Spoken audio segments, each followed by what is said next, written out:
गोथैसालि हाखौ नामजारि खालामनो नागिरनायखौ बादा होदों नामा इएम रनजित बसुमतारिया?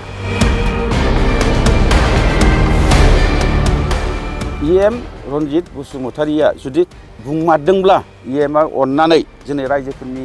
सुबिदानि थाखाय अननानै जाहाथे बेखौ बादा होआ। गोबां बोसोरनिफ्राय गोथै गारबोनाय गोथैसालिनि हाखौ नामजारि खालामनो नागिरदोंमोन रायजोफोरा। बे गोदोनिफ्रायनो बेवहाय माने आवग्रिनानै थानायखाय दा बेखौ जोङो बाहायगासिनो दङ। कमिटिया जोङो मिथिया,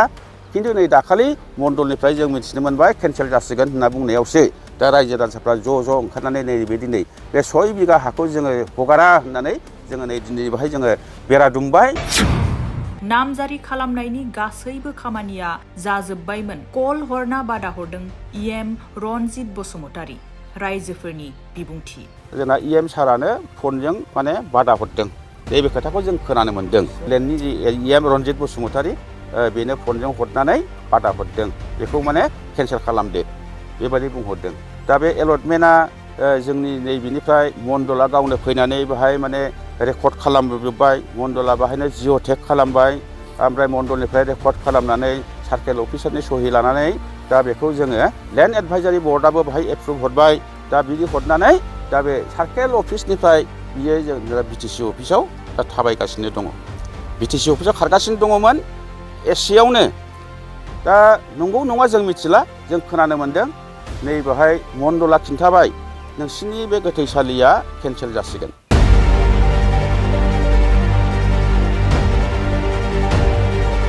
चिरां जिल्ला बेंटल ओनसोलनि दरबा गामि 1 आरो 2 नं बेंटल, बान्दुगुरि, बालाबारि, दहलाफारा आरो कलेज कल'निनि रायजो राजाफोरा गोदो गोदाय आबै आबौ समनिफ्रायनो गोथै सुबुंफोरखौ गारग्रा जायगाखौ नामजारि खालामनायाव इएम रनजित बसुमतारिया बादा होदों होनना बिनि अएसडि आरो मण्डलनिफ्राय मिथिनो मोन्दों होनना खौरां बिजोङाव फोरमायो। बिथाङा मानो बादा होदों ना होआखै जों बेखौ मोजाङै मिथिया। सरकारा रायजो राजानि लुबैनाय बादि मावनांगौ, मानोना सरकारा बयबो रायजो राजानिनो। रायजो राजाफ्रा सरकारनिसिम मदद मोनगोनखौ आसा खालामो आरो जों बे गोथैसालिखौ हगारा होनना ओनसोलनि रायजोफोरा स्ल'गान होयो।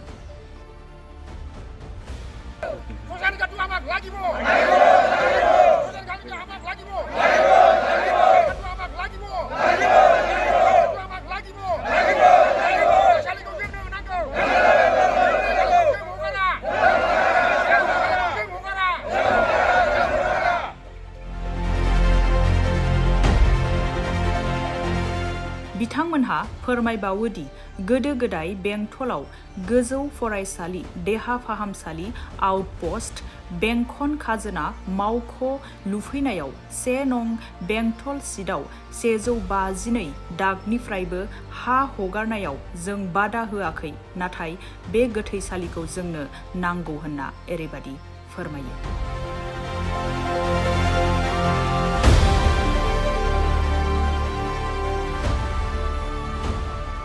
इन्डिपेन्डेन्स डेनि सिगांनिफ्रायनो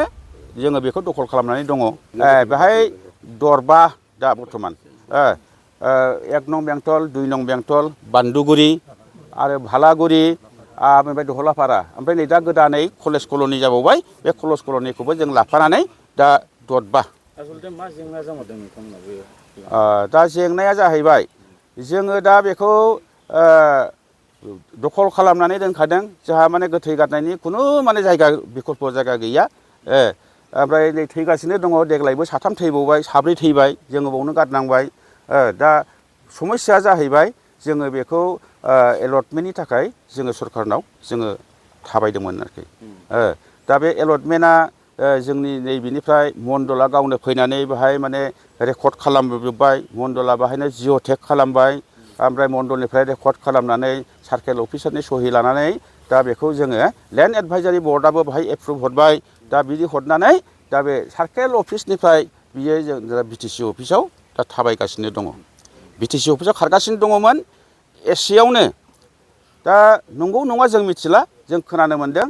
नै बेहाय मण्डला खिन्थाबाय नोंसिनि बे गोथैसालिया केन्सेल जासिगोन नोंसिनि प्रप'जाला केन्सेल जासिगोन मानो केन्सेल जासिगोन बेवहाय माबा मोनसे खालामनो नागिरदों होननानै बुंदों आरोखि मा मोनसे खालामनो नागिरदों जों बेखौ मिथिला सोर खालामनो नागिरदों जों बेखौ मिथिला खिन्थु बे रायजो राजाफ्रा माने जिहेतु बेखौ गोथैसालिया जोंना बे एकमात्र बेल'खा जोंहा बिकल्प गैया बेखायनो जों बेखौ हगारनो हाया दा नैबे मण्डला दाख्लै बे खिन्थादोंमोन माबा DSO ना DS नङा हा OSTया दा बिथ' बे लेन्डनिनो जाहैगोनदां बियो खोनानाय मथे माने मण्डला बुंदों माने OSTया माने बादा हरदोंलै बेखौ एप्रुभ दाखालामथोंसै बेनिफ्राय नै दाख्लैसो जोङो STCजों मण्डलजों ज' लोगो लानायाव बेनिफ्राय STCया गोदान STC नङा OC माबा सार्केल अफिसार COआ आगोलनि फुरानाया ट्रेन्सफार जानानै दा गोदानै फैदों दा गोदानै फैनाया बियो माने दासिमबो माने बुजिना मोनाखै आं मिथिया होननानै मण्डलनाव सोंनायाव मण्डला बुंबाय जोंना EM सारानो फनजों माने बादा हरदों नैबे खोथाखौ जों खोनानो मोन्दों EM लेन्ड एडभाइजारि बर्डनि बे माबा लेन्डनि जि EM रन्जित बसुमतारी बेनो फनजों हरनानै बादा हरदों बेखौ माने केन्सेल खालामदो बेबायदि बुंहरदों दा बेबायदि मिथिनायाव दा जोंनाथ' ओजों थाबथानानै दङ बिदिब्ला दा बेखायनो जोङो जाहाथे बे गोथैसालिखौ रायजोफोरनि थाखाय जाहाथे उसुबिदा खालामा जों EMखौबो जों खावलायगोन EMआबो जाहाथे माने रायजोखौ नायनानै जाहाथे बेखौ आपत्ति खालामा दा जों बेखौनो जों सानो जाहा बाहाय खुनु धोरोमनि खोथा गैया गोथैसालिया खुनु धोरोम गैया अनेक धोरोमनि मानसिया बाहायनो जोंना गोथै गारो खिन्थु अबयसे नंगौ नैबे जोंना नैबे जों बे गामि दरबानि बे बर'ल' खिन्थु बाहाय बर' आरो बाहाय माने हिन्दु समाजनिल' बाहाय ख्रिस्टानफ्रा अबयसे बाहाय जब गैया बर' हिन्दु समाजफ्रा नैबे गोदोनिफ्रायनो बेवहाय माने आवगायनानै थानायखाय दा बेखौ जोङो बाहायगासिनो दङ दा बेखायनो जाहाथे EM रन्जित बसुमतारीया जुदि बुंमारदोंब्ला जों मिथिया बुंमारदोंब्ला मौखिक भाबै होनदों लिखित होआखै बुंमारदोंब्ला जाहाथे EMआ अननानै जोंनि रायजोफोरनि सुबिदानि थाखाय अननानै जाहाथे बेखौ बादा होआ जोङो जे दा एलटमेन्टनि थाखाय थाबायगासिनो दङ बे एलटमेन्टखौ जाहाथे माने बेखौ माने एप्रुभ खालामनानै हरो जों बेखौनो जों खावलायो आरोखि सरकारा जे गोबां जोंथ' सानो जोंनि जायगानिनोखा बियो जायगानि डेभेलपमेन्टआव बे बिथाङाबो खुब गोसो दङ नंगौ बियो जायगानिबो खामानि मावो दा बे हिसाबै जोंहा दा नैबेवहाय जेबो जोंहा उफाय गैया गोदोनिफ्रायनो सोलिबोनाय दा बेखौ जुदि बे रायजोनि गावनि जायगानि रायजोनिखौनो जुदि उसुबिदा खालामनानै होयोब्ला होमबा दा बिनि सायाव जोंहाबो मोनसे दुखु थायो दा बेखायनो जाहाथे रायजो राजानि जिहेतु बियो सरखार जिखि सरखार जाया बे रायजो राजानि थाखायसो रायजोनि मोजांनि थाखायसो सरखारखा बियो रायजोनि डेभेलपमेन्टनि थाखाय रायजोनि खामानि मावनायनि थाखाय सरखार दा बे सरखारा जोंनि रायजो राजाफोरनि जानानैसो बियो खामानि मावनांगौ दा रायजो राजाफ्रा जेखौ लुबैदों नैबेखौसो दा बियो मावनांगौ दा नैबेखौ जे बियो माबा मोनसे सेनो नागिरदों ना मानो नागिरदों जों कमिटिजों जेबो रायलायाखै कमिटिया जोङो मिथिया खिन्थु नै दाखालि मण्डलनिफ्राय जों मिथिनो मोनबाय केन्सेल जासिगोन होनना बुंनायावसो दा रायजो राजाफ्रा ज' ओंखारनानै नैबे दिनै बे 6 बिगा हाखौ जोङो हगारा होननानै जोङो नै दिनै बाहाय जोङो बेरा दुमबाय बिफां गायबाय जोङो नैबावजों साइनबर्डबो होबाय आरो बे हाया जेब्लासिम जों थाबाय थागोन जेब्लासिम जों बाव थाबाय थागोन जोंनि गोथैखौ जों बाहायनो जों गारबाय थागोन नोंथांमोनहाबो एलटमेन्टनि खामानिखौ जाजानो लुबैदों जों जाजानो लुबैदों जोङो बिटिसिआवबो मण्डलानो बाहाय माने STCआनो बिनिफ्राय फाथायहरखाबाय बे हिसाबै जोङो दा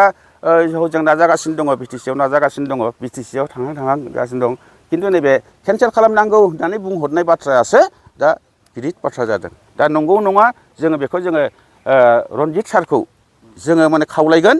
जाहाथे बेबायदि खालामा रायजो राजानि थाखाय जाहाथे बियो माने मोजां खामानि मावो जाहाथे रायजो राजानि अनिस्थ' खालामा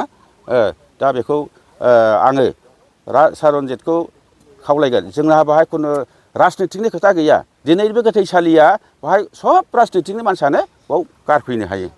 जोंनि बे गामि दरबायाव खालि जे बाहाय मोनसेल' राजनितिक बे नङा बियो बै राजनितिकबो दं बैनिबो दं बैनिबो दं बैनिबो दं जों ज' बे गोथैसालिया राजनितिकनि थाङा आरो बे धोरोमनिबो थाङा बियो दा बेखायनो जोङो बे ओनसोलनि गामि दरबानि रायजो राजाफ्रा जोङो ज' जानानै जोङो नैबेखौ बे दखलखौ जोङो माने हगारा होननानै जोङो थांखि लादों